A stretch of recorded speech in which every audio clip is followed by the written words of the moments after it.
আজকের ভিডিওতে আমি আপনাদের দেখাবো কিভাবে VBA বা প্রোগ্রামিং তেমন একটা না জেনেও ছোটোখাটো ফাংশন লেখা যায় এবং এমনকি প্রয়োজনীয় ফাংশন লিখে নিজের কাজেই ব্যবহার করা যায়। তো ফাংশন লেখার জন্য আমার লাগবে ভিজুয়াল বেসিক এডিটর। তো সেই এডিটর আছে হচ্ছে ডেভেলপার ট্যাবের মধ্যে। তো ডেভেলপার ট্যাব যদি আপনারা দেখতে না পান তাহলে ফাইলে যে এই অপশনে যেতে হবে, তারপরে কাস্টমাইজ রিবনের মধ্যে গেলে এখানে যে ডেভেলপার আছে এটা সম্ভবত আপনাদের আনচেক করা আছে, তো এটা চেক করে নেবেন। তারপর ওকে করলেই এই ডেভেলপার ট্যাবটা চলে আসবে। আমি এখন যাচ্ছি ভিজুয়াল বেসিকে। তো আমি এখানে একটি মডিউল ইনসার্ট করব।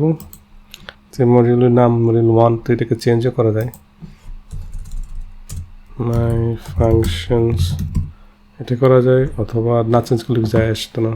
মাই ফাংশনস, তো এখানে প্রথম ফাংশন হচ্ছে কিওয়ার্ড, এটা ইউজ করতে হবে। তারপরে যে কোনো শব্দ আপনি ইউজ করতে পারেন, কেমন লিখলাম মাই ফার্স্ট ফাংশন। তারপরে আমি এখানে আর্গুমেন্ট কোনোটা দেবো না, শুধুমাত্র ফার্স্ট ফাংশন হিসেবে এমটি রাখবো। আর রিটার্ন টাইপ অ্যাজ ডিফল্ট হচ্ছে ভ্যারিয়েন্ট, সুতরাং আমার কিছু না করলেও চলবে। এন্টার করলে যে এন্ড ফাংশন চলে আসছে। তো আমাকে এই ফাংশনের নামটাই আবার ইউজ করতে হবে। এটা কপি করে নিই, Ctrl+C Ctrl+V ইকুয়াল, আমি এটা ওয়েলকাম লিখে দিতে পারি। তাহলে আমার প্রথম ফাংশন কিন্তু লেখা হয়ে গেল। এটা আমি এখন আমার এক্সেল থেকে ইউজ করতে পারি। যদি বলি মাই ফার্স্ট ফাংশন, কোনো আর্গুমেন্ট নাই, সো এই ওয়েলকাম, তো যতবার খুশি ইউজ করা যাবে এরকম ওয়েলকাম ওয়েলকাম লিখবে। তারপর আমি আরেকটা ফাংশন এরপর একটু করে দেখাচ্ছি, আর একটা ছোটো ফাংশন, সেটা হচ্ছে এটাকে কিউব করে, মানে 3 × 3 × 3 মানে 27, 3 × 3 9, 9 × 3 27, 4 হবে 64, আর 5 হবে হচ্ছে 125। তো সেটা করে দেখাচ্ছি। এইটাকে পুরোটাকে কপি করে নিয়ে শুধু নামটা চেঞ্জ করে দিয়ে একটু আমার একটা এখানে ভ্যালু পাস করবো, সেই জন্য এটা নাম দিলাম মাই কিউব। এখানে একটা ভ্যালু পাস করবো, পাস্ট ভ্যালু অ্যাজ ভ্যারিয়েন্ট, নতুন হচ্ছে এইটুকুই। তারপরে এই পাস্ট ভ্যালুটাকে 3 বার মাল্টিপ্লাই করবো নিজের সাথেই। My cube equal past value times past value time past value. এটা কিন্তু আমার সেকেন্ড ফাংশন লেখা হয়ে গেল। আমি যদি এখানে যাই, এখানে ইউজ করি মাই কিউব, আর এখানে যেহেতু একটা ভ্যালু পাস করছি এটা দিলাম, এন্টার করলে যে 27 চলে আসলো। তারপরে বাকিগুলো কপি করলেও সেগুলো চলে যাবে, সবসময় ইউজ করা যাবে। আবার এই ফাংশনগুলো কিন্তু আমি যদি ফর্মুলাতে যে এখানে ইনসার্ট ফাংশন যাই, তারপরে যে মোস্ট রিসেন্ট লেখা আছে এটাতে যদি আমি নিচে যে লেখা আছে ইউজার ডিফাইন্ড সেখানে যাই, তাহলে কিন্তু এই ফাংশনগুলো লিস্ট করা থাকবে। আমি যদি আরও ফাংশন থাকতো আমার, তাহলে আরও আস্তে আস্তে এখানে লিস্ট হতে থাকবে। তারপরে একটা প্রয়োজনীয় ফাংশন লিখিয়ে, যেটা আমি অনলাইন দেখতেছিলাম যে আমাদের এখানে টেম্পারেচার হয় ফারেনহাইটে, আর বাংলাদেশে লেখে সাধারণত সেলসিয়াসে। তো ওটার কনভার্সনটা গুগলে সহজেই পাওয়া যায়, যে কনভার্ট ফারেনহাইট টু সেলসিয়াস। তো এরকম F-32 × 5 / 9, এটা 70, আচ্ছা একটা নাম্বার দিচ্ছি 70 বা 60, 15.55। আচ্ছা আমি যেহেতু আমি 70 লিখে রাখছি, তো আমার তাতে 70 দিলাম, কারণ হচ্ছে এখানে আমার এই 70 আছে, 60টা নেই।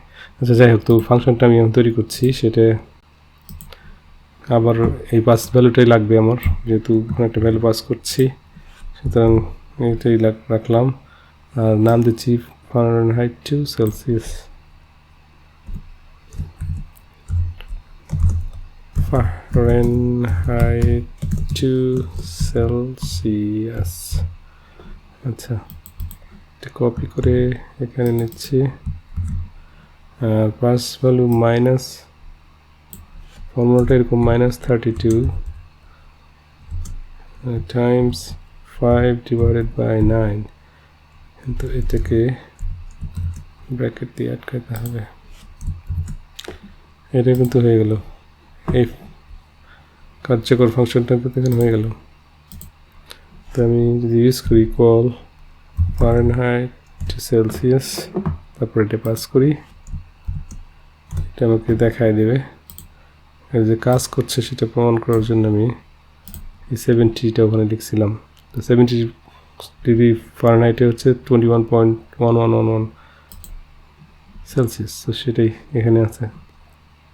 তো এই ফাংশনটাকে আর একটু উন্নত করা যায়, যে আমি বলি যে ইফ, মানে ব্যাপারটা হচ্ছে যদি শুধুমাত্র নাম্বার পাস করে তাহলে আমি কাজ, মানে এই কাজটা করব, না হলে এরর বলবো। ইজ নিউমেরিক, যদি পাস ভ্যালুটা নিউমেরিক হয় তাহলেই শুধু কাজ করবে। দেন এ ক্যালকুলেশন করো, এলস এখানে বলবো যে ফারেনহাইট টু সেলসিয়াস হচ্ছে ইকুয়াল টু এরর।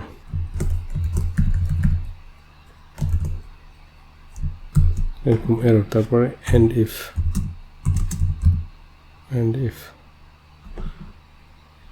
আচ্ছা এটা হলো। তো আর একটা কাজ করতে পারি, এখানে একটা মেসেজ বক্স দিয়ে বলতে পারি যে নতুন একটা জিনিস একটা ইন্ট্রোডিউস করলাম এখানে। মেসেজ বক্স বলি যে এন্টার এ নাম্বার প্লিজ। এটা কিন্তু হয়ে গেল, এটাকে অ্যালাইন করি।